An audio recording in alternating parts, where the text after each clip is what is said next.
ഹരേ കൃഷ്ണ. ഇനി നമുക്ക് 58ാമത്തെ ശ്ലോകം നോക്കാം. ജന അദ്യാസുരായന്തേ ശാഠ്യദുഷ്കർമ്മകാരിണ ഇഹ സന്തോ വിഷീദന്തി പ്രഹൃഷ്യന്തി ഹ്യസാധവഃ ധത്തേ ധൈര്യം തു യോ ധീമാൻ സധീരഃ പണ്ഡിതോധവാ. ഇനി നമുക്ക് അതിലെ പദങ്ങളുടെ അർത്ഥം നോക്കാം. ഇനിയും ഈ ഒരു ശ്ലോകത്തിൽ നമ്മൾ തൊട്ട് മുൻപുള്ള ശ്ലോകത്തിൽ ശ്രീ നാരദ മഹർഷി പറഞ്ഞു നിർത്തിയത് കലിയുടെ പ്രഭാവം കൊണ്ട് സാധനാമാർഗങ്ങൾക്കൊക്കെയും ക്ഷയം സംഭവിച്ചിരിക്കുന്നു എന്ന് പറഞ്ഞു തുടങ്ങി. ഇനി അത് ഓരോന്നും ഏതൊക്കെ വിധത്തിലാണ് എന്നാണ് ഇനിയുള്ള ശ്ലോകങ്ങളിൽ പറയുന്നത്. അപ്പോൾ പറയുകയാണ്, ജന എന്നാൽ ജനങ്ങൾ അദ്യാസുരായന്തേ, അദ്യ അസുരായന്തേ, ഇങ്ങനെ രണ്ട് വാക്കുകൾ ചേരുന്നതാണ് അദ്യാസുരായന്തേ. അദ്യ എന്നാൽ ഇപ്പോൾ, അതായത് ഇന്ന് ഈ കാലത്തിൽ, കലിയുഗത്തിൽ, ഇപ്പം ഭക്തിദേവി സങ്കടം അനുഭവിക്കുന്ന ഈ ഒരു കാലത്തിൽ, ഈ ഒരു സമയത്ത് അസുരായന്തേ, ആസുരിക സ്വഭാവമുള്ളവരായിരിക്കുന്നു. അപ്പോൾ മനുഷ്യ മനസ്സിൽ ആസുരികത നിറഞ്ഞു നിൽക്കുന്നു ഈ കലിയുഗത്തിൽ. ശാഠ്യ ദുഷ്കർമ്മകാരിണഃ, ശാഠ്യം എന്നാൽ നിർബന്ധ ബുദ്ധി. അപ്പോൾ നിർബന്ധ ബുദ്ധിയും ദുഷ്കർമ്മകാരിണഃ, ദുഷ്കർമ്മികളുമായി മാറിയിരിക്കുന്നു ജനങ്ങൾ. അപ്പോൾ കലിയുഗത്തിൽ നോക്കി എങ്ങനെയൊക്കെയാണ് നമുക്ക് ഈശ്വരീയമായ മാർഗത്തിൽ സഞ്ചരിക്കുമ്പോൾ ഈ ദുശാഠ്യമോ അല്ലെങ്കിൽ ദുഷ്കർമ്മങ്ങളോ പാടില്ല, അല്ലെങ്കിൽ അതൊന്നും അത്തരത്തിലുള്ള ചിന്തകളോ ആ സ്വഭാവ വൈകല്യങ്ങളോ നമ്മളിൽ നിന്ന് ഇല്ലാതെയാവും നമ്മൾ ഭഗവാന്റെ വിചാരത്തോടു കൂടി ചരിക്കുമ്പോൾ. ഇവിടെ അതില്ലാത്തത് കൊണ്ടാണ്, ആ ഒരു ഈശ്വരീയമായ ചിന്തകളും വിചാരങ്ങളും ഇല്ലാത്തത് കൊണ്ടാണ് ആളുകളൊക്കെ ഇപ്പോൾ ആസുരിക സ്വഭാവമുള്ളവരായിരിക്കുന്നു. ആ ആസുരികതയുടെ പ്രത്യക്ഷത്തിൽ കാണുന്ന സ്വഭാവങ്ങളാണ് ഇത് രണ്ടും. വളരെ ദുശാഠ്യമുള്ളവരായിരിക്കും, നിർബന്ധ ബുദ്ധിയുള്ളവരായിരിക്കും, അതുപോലെ തന്നെ ദുഷ്കർമ്മികളുമായിരിക്കും. സൽക്കർമ്മങ്ങളിലൊന്നും അവർക്ക് വലിയ താല്പര്യമുണ്ടാവുകയില്ല, അവർക്ക് ദുഷ്കർമ്മങ്ങളിലായിരിക്കും ഏറെ പ്രിയമുണ്ടായിരിക്കുക. പിന്നെയോ ഇഹ സന്തോ വിഷീദന്തി, ഇഹ എന്നാൽ ഇപ്പോൾ, അതായത് ഈ കലിയുഗത്തിൽ, സന്തഹ എന്നാൽ സജ്ജനങ്ങൾ, വിഷീദന്തി ദുഃഖിക്കുന്നു. കാരണം സജ്ജനങ്ങൾ ഇവിടെ ദുഃഖിക്കാൻ കാരണം മറ്റ് സജ്ജനങ്ങളല്ലാതെയുള്ള ജനങ്ങളുടെ ഉള്ളിൽ ആസുരിക ഭാവം നിറഞ്ഞിരിക്കുന്നത് കൊണ്ട് തന്നെ, നമ്മൾ തൊട്ട് മുൻപുള്ള ഇതിൽ തന്നെ പറഞ്ഞു, ദുഷ്കർമ്മങ്ങളിൽ അവർ തൽപരരായിരിക്കും. ദുഷ്കർമ്മം എന്ന് പറയുമ്പോൾ പരപീഡയിൽ അവർ തൽപരരായിരിക്കും. സജ്ജനങ്ങളെ ദ്രോഹിക്കുന്നതിലായിരിക്കും അവർക്ക് ഏറ്റവും കൂടുതൽ താല്പര്യമുണ്ടാവുക, സന്തോഷമുണ്ടാവുക.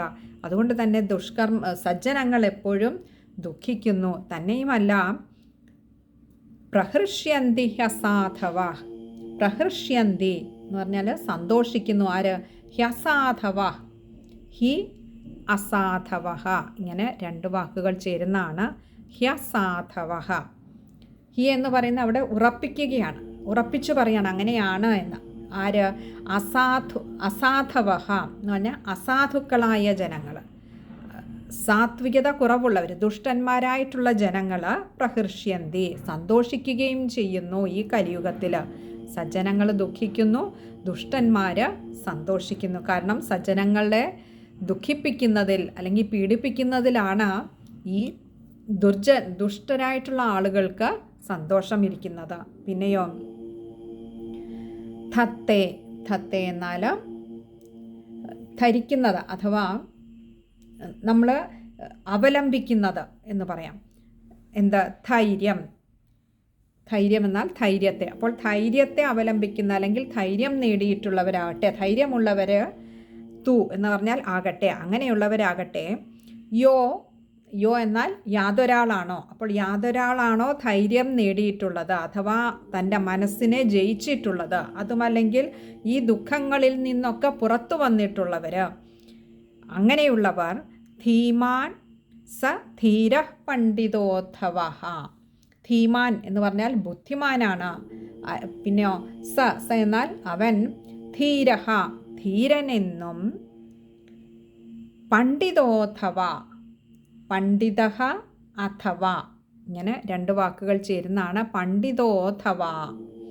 ഇവിടെ പണ്ഡിത എന്ന് പറഞ്ഞാൽ പണ്ഡിതനെന്നും അവനെ പറയപ്പെടുന്നു. അപ്പോൾ യാതൊരാളാണോ ഇങ്ങനെയുള്ള കലിയുടെ ഈ വിളയാട്ടം അല്ലെങ്കിൽ കലിയുടെ ദോഷം ഈ ലോകത്തെ ഇത്രയേറെ ബാധിച്ചിരിക്കുന്നു, ഈ ബാധിച്ചിരിക്കുമ്പോഴും, കാരണം നമ്മൾ പറഞ്ഞു ആളുകളൊക്കെ ജനങ്ങളൊക്കെ വളരെ പിടിവാശിയുള്ളവരായിരിക്കുന്നു, ദുശാഠ്യം നിറഞ്ഞവരായിരിക്കുന്നു, ആസുരിക സ്വഭാവം അവരിൽ വല്ലാതെ നിറഞ്ഞു നിൽക്കുന്നു, അവർക്കൊക്കെ ദുഷ്കർമ്മങ്ങൾ ചെയ്യുന്നതിലാണ് പ്രിയമേറുന്നത്.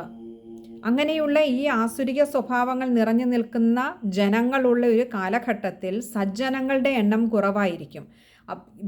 ആൾബലവും സ്വാധീനവും എപ്പോഴും ദുർജനങ്ങൾക്ക് അല്ലെങ്കിൽ ആസുരിക സ്വഭാവമുള്ളവർക്ക് കൂടുതലായിരിക്കും. കാരണം അവർ ഏതു വിധേനയും തങ്ങളുടെ ലക്ഷ്യത്തെ നേടിയെടുക്കുന്നതിൽ അല്ലെങ്കിൽ തങ്ങൾ വിചാരിക്കുന്നത് എന്തോ അതാണ് ശരിയെന്ന് സ്ഥാപിക്കുന്നതിൽ, അതിലേക്ക് മറ്റുള്ളവരെ തങ്ങളുടെ അണികളെ ചേർത്ത് നിർത്തുന്നതിന് അവർക്കൊരു പ്രത്യേക വൈദഗ്ധ്യം തന്നെയാണ്. അഥവാ അവരുടെ മേൽക്കോയ്മ ഉപയോഗിച്ചുകൊണ്ട് അവരുടെ ശരികളെയും അവരുടെ ന്യായങ്ങളെയും അവർ ശരിയെന്നും ന്യായമെന്നും സമർത്ഥിക്കാൻ നോക്കുമ്പോൾ അതിനിടയിൽ ചതഞ്ഞരയപ്പെടുന്നത് സജ്ജനങ്ങളായിട്ടുള്ള ആളുകളാണ്. കാരണം അവരെ ചൂഷണം ചെയ്തുകൊണ്ടാണ്, അവരെ പീഡിപ്പിച്ചുകൊണ്ടാണ് ഇവരൊക്കെ വളരുന്നത് അല്ലെങ്കിൽ നിലനിൽക്കുന്നത്. അപ്പോൾ ദുർജനങ്ങളുടെയൊക്കെ സന്തോഷം ഈ സജ്ജനങ്ങളായിട്ടുള്ളവരെ, തങ്ങളോട് എതിർക്കില്ല എന്നുറപ്പുള്ളവരെയൊക്കെ ചവിട്ടിത്തേച്ചുകൊണ്ട് അല്ലെങ്കിൽ അവരെയൊക്കെ കഴിയുന്നത്ര ദ്രോഹിച്ചുകൊണ്ട് മുന്നേറുന്നവരാണ്. തങ്ങളുടെ പിടിവാശിയെ മുറുകെ പിടിച്ചുകൊണ്ട് ഏത് ദുഷ്കർമ്മവും ചെയ്യാൻ മടിക്കാത്തവരായി ജനങ്ങൾ മാറിയിരിക്കുന്നു. അതുകൊണ്ട് തന്നെ അവരുടെ ഉള്ളിലെ ആസുരികത അങ്ങനെ വർദ്ധിച്ചുകൊണ്ടേയിരിക്കുകയാണ്. അങ്ങനെയുള്ള ഈ കലികാലത്തിൽ ദുഷ്ടന്മാരൊക്കെ സന്തോഷിക്കുകയും സജ്ജനങ്ങൾ ദുഃഖിക്കുകയും ചെയ്യുമ്പോഴും ഇതിൻ്റെ നടുവിലും ഈ ദുഃഖങ്ങളെയൊക്കെ അവഗണിച്ചുകൊണ്ട് അല്ലെങ്കിൽ അതിനെയൊക്കെ വകഞ്ഞു മാറ്റി മുന്നേറുന്ന മനസ്സിന് ധൈര്യമുള്ളവരെയാണ് നമ്മൾ ബുദ്ധിമാൻ അല്ലെങ്കിൽ പണ്ഡിതൻ എന്ന് പറയുന്നത്. കാരണം പണ്ഡിതൻ അല്ലെങ്കിൽ ബുദ്ധിമാൻ എന്ന് പറയുമ്പോൾ ശരിയായ ജ്ഞാനം ലഭിച്ചവരാണ് പണ്ഡിതന്മാർ അല്ലെങ്കിൽ ബുദ്ധിമാന്മാർ. കാരണം അവരുടെ ബുദ്ധി അവരുപയോഗിക്കുന്നത് ശരിയായ ജ്ഞാനത്തെ നേടുന്നതിന് വേണ്ടിയാണ്. ആ ജ്ഞാനം നേടിക്കഴിഞ്ഞാൽ ഈ വഴിയെ വന്നു ചേരുന്ന ജീവിതയാത്രയിൽ നേരിടേണ്ടി വരുന്ന ദുഃഖങ്ങളും സങ്കടങ്ങളുമൊക്കെ നിഷ്പ്രഭമായി പോകും. അഥവാ അവർ ഈ ദുഃഖങ്ങളിലൊന്നും ഒട്ടി നിൽക്കാതെ അവർ ധീരതയോടെ മുന്നോട്ട് പോയിക്കൊണ്ടേയിരിക്കും. അങ്ങനെയുള്ളവരെയാണ് നമ്മൾ ബുദ്ധിമാന്മാർ അല്ലെന്നുണ്ടെങ്കിൽ പണ്ഡിതന്മാർ എന്ന് പറയുന്നത് അല്ലെങ്കിൽ അറിയപ്പെടുന്നത്. അവർ തങ്ങളുടെ ബുദ്ധിയെ അല്ലെങ്കിൽ വിചാരശക്തിയെ നേരായ വഴിക്ക് നയിക്കുന്നവരാണ്. അവരുടെ ബുദ്ധിയിൽ നിറഞ്ഞു നിൽക്കുന്നത് ഈശ്വര ചിന്തയൊന്നു മാത്രമാണ്. അവരുടെ ജീവിതം മുഴുവൻ ഒഴിഞ്ഞു വച്ചിരിക്കുന്നത് ഈ ഭഗവത് കഥാശ്രവണത്തിനും ഇതുപോലെയുള്ള ഗ്രന്ഥങ്ങളുടെ പാരായണത്തിന്, അതേപോലെ തന്നെ ഭഗവാന്റെ മഹത്വങ്ങളെ വാഴ്ത്തിപ്പാടുന്നതിനുമൊക്കെയായി വേണ്ടി മാറ്റിവെച്ചിരിക്കുന്നതാണ്.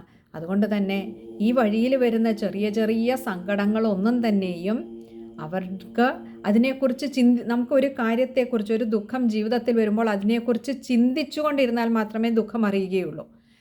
ഇപ്പോൾ ഒരു ചെറിയ ഉദാഹരണം പറഞ്ഞാൽ, നമുക്ക് എവിടെയെങ്കിലും ദേഹത്തൊന്ന് മുറിഞ്ഞു എന്നിരിക്കട്ടെ. ആ മുറിവ് നമ്മൾ വെറുതെ ഇരിക്കുമ്പോൾ നമ്മളെ ഇങ്ങനെ വേദനിപ്പിച്ചുകൊണ്ടേയിരിക്കും. കാരണം നമ്മുടെ മനസ്സ് ആ മുറിവിൽ ഒട്ടി നിൽക്കുകയാണ്. അവിടെ നിന്നും മറിച്ച് നമുക്ക് ഇഷ്ടമുള്ളൊരു കാര്യം, നമ്മളൊരു സിനിമ കാണുന്നു അല്ലെങ്കിൽ ഒരു പാട്ട് കേൾക്കുന്നു, അത്രയും നേരം നമ്മൾ ആ വേദന അറിയാതിരിക്കാൻ കാരണം മനസ്സ് ആ വേദനയോട് അല്ലെങ്കിൽ ആ മുറിവിനോട് അപ്പോൾ ഒട്ടലില്ലാതെ തങ്ങൾക്ക് പ്രിയപ്പെട്ട യാതൊന്നായിരുന്നു അതിനോട് ഒട്ടി നിൽക്കുന്നത് കൊണ്ടാണ്. ഇതേപോലെ പണ്ഡിതന്മാരായിട്ടുള്ളവർ, ബുദ്ധിമാന്മാരായിട്ടുള്ളവർ ധൈര്യം അവലംബിച്ചുകൊണ്ട് അവരുടെ ബുദ്ധിയെ ആ ശരിയായ ജ്ഞാനത്തിലേക്ക് ചേർത്ത് വെച്ചിരിക്കുന്നത് കൊണ്ട് തന്നെ ഈ വഴിയിൽ വരുന്ന ദുഃഖങ്ങളെക്കുറിച്ച് ചിന്തിക്കാൻ അല്ലെങ്കിൽ വിചാരം ചെയ്യാൻ അവരുടെ സമയം പാഴാക്കി കളയുന്നില്ല. അതുകൊണ്ട് തന്നെ അവരെന്നും ദുഃഖത്തിനും സന്തോഷത്തിനും അതീതരായി സദാ ഭഗവത് വിചാരം ചെയ്തുകൊണ്ട് ധീരനായി ബുദ്ധിമാനായി പണ്ഡിതനെന്ന് അറിയപ്പെടുന്ന വിധത്തിൽ അവരവരുടെ ജീവിതം നയിക്കുന്നു. ഇനി നമുക്ക് ആ ശ്ലോകം ഒന്നുകൂടി നോക്കാം. ജന അദ്യാസുരായന്തേ ശാഠ്യദുഷ്കർമ്മകാരിണഃ ഇഹ സന്തോ വിഷീദന്തി പ്രഹൃഷ്യന്തി ഹ്യസാധവഃ തത്തേ ധൈര്യം തു യോ ധീമാൻ സ ധീരഃ പണ്ഡിതോദ്ധവാം.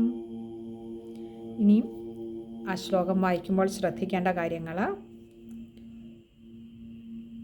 ആദ്യത്തെ പാദത്തിൽ തന്നെ അദ്യാസുരായന്തേ, അവിടെ അദ്യ അസുരായന്തയാണ്, അതുകൊണ്ട് അകാരം എടുത്തു പറയുക. പിന്നെ ശാഠ്യദുഷ്കർമ്മകാരിണ, അവിടെ ഒരു വിസർഗമുണ്ട്, പകുതി ഹകാരത്തിൽ വായിക്കുക. അതുപോലെ രണ്ടാമത്തെ പാദത്തിൽ വരുമ്പം പ്രഹൃഷ്യന്തി, അവിടെ ചിലപ്പോൾ തുടക്കക്കാർക്ക് വായിക്കാൻ ബുദ്ധിമുട്ടുണ്ടാവും, എന്നാലും അത് ശരിയായി വായിക്കാൻ പഠിക്കുക. അതേപോലെ ഹ്യസാധവ, ഹ്യ, ഇവിടെ ഹി അസാധവ ആണ്, അതുകൊണ്ട് ഹ്യ എന്നുള്ളതിന് അകാരം കൊടുക്കണം. ഹ്യസാധവ, അവിടെയും വിസർഗവുമുണ്ട്, പകുതി ഹകാരത്തിൽ വായിക്കുക. മൂന്നാമത്തെ പാദത്തിലേക്ക് വരുമ്പം ധീരഹ, അവിടെയും ഒരു വിസർഗമുണ്ട്. പിന്നെ പണ്ഡിതോധവ, ത ഥ, അത് രണ്ടും ശരിയായിട്ട് തന്നെ വായിക്കാൻ ശ്രമിക്കുക. ഇത്രയും കാര്യങ്ങളാണ് ആ ഒരു ശ്ലോകത്തിൽ ശ്രദ്ധിക്കാനുള്ളത്. ഹരേ കൃഷ്ണ.